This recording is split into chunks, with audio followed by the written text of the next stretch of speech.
William Anderson, Test. The Power of Love.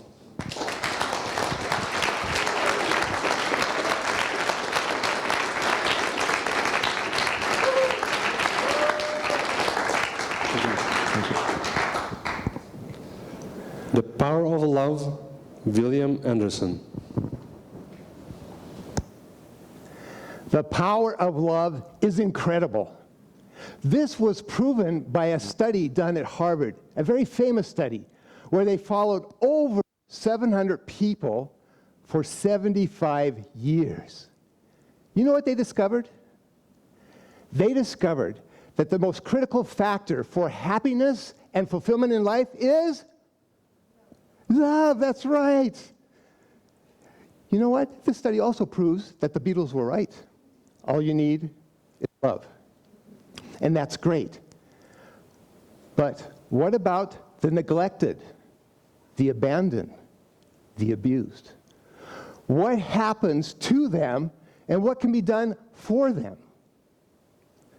I'm going to share with you a few of my experiences from my life where I learned some lessons about these things. And what I encourage you to do is to listen with your heart. One of the most powerful experiences in my life was working with babies and toddlers in orphanages here in Romania. I saw firsthand what happens when little ones are not loved. Babies stop crying if no one responds to them. They just lay in their cribs and they roll side to side. And occasionally they'll stick their hand in the air and stare at it just to get some stimulation. When they get a little older, they like to just sit and rock back and forth like this all day. And some of them, they bang their heads against the cribs and the walls just to feel something. By the age of 2, they have turned inward to their own little worlds, and they have lost the capacity to love and to be loved. If you were to go up to them and try to give them a hug, they would freak out. They would start screaming and crying and pushing you away. This is called attachment disorder.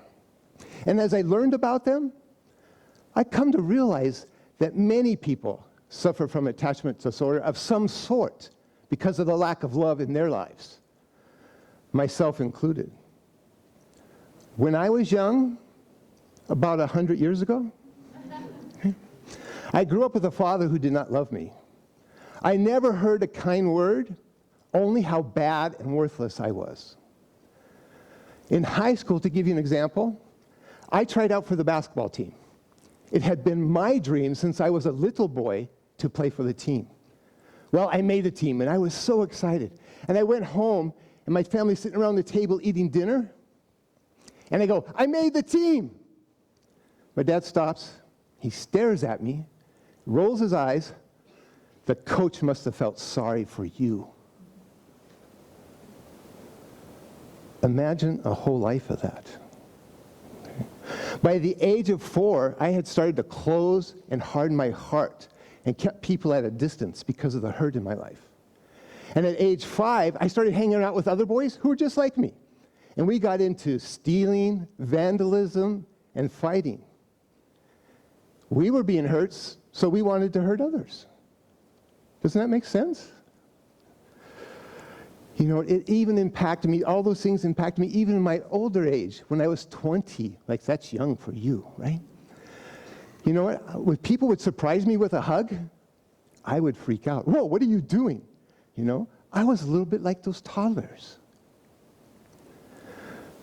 What happens to the neglected, the abandoned, and the abused?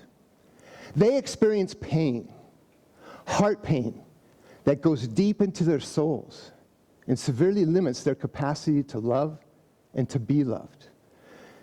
And many times it leads to darkness and destruction. What can be done for them? Love! Love is the only power in the entire universe that can heal the human heart. But not a sentimental love, a costly love, a love that is patient, persistent, and unconditional. Well, what does love look like with toddlers with attachment disorder? Well, to get a toddler to the point where they'll actually allow you to hug them takes a long process of many baby steps. What I would do is I'd sit them on a couch pretty far away, and over time, I'd get closer and closer. And finally, I'd be next to them. And once they got comfortable with me there, I'd put them on my knees and bounce them up and down like a horsey, you know? And then eventually, over time, closer and closer to me until I could hug them. That's a great feeling when a child will let you hug you finally.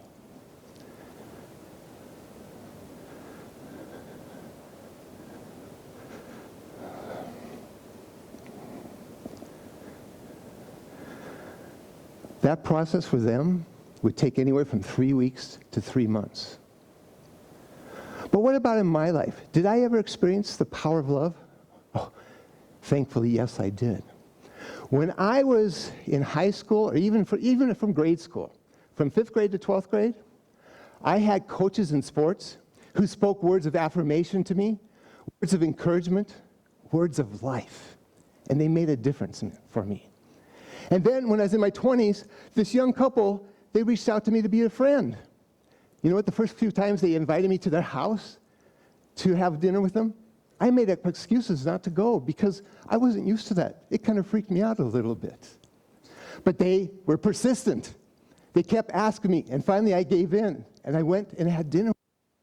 And that was the beginning of what became a very special relationship that brought much healing to my heart. Fellow Toastmasters and dear guests, we can change the world one heart at a time with the power of love. So I challenge you, I encourage you to find one person who's not easy to love and love them. Just one, just one. Love them patiently, love them persistently, love them unconditionally. If you do, not only will you help change them for the better, you will change yourself. And whatever happens, never ever forget. All you need is love. Mr. Contest Chair.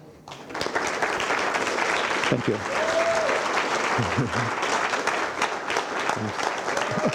Thanks.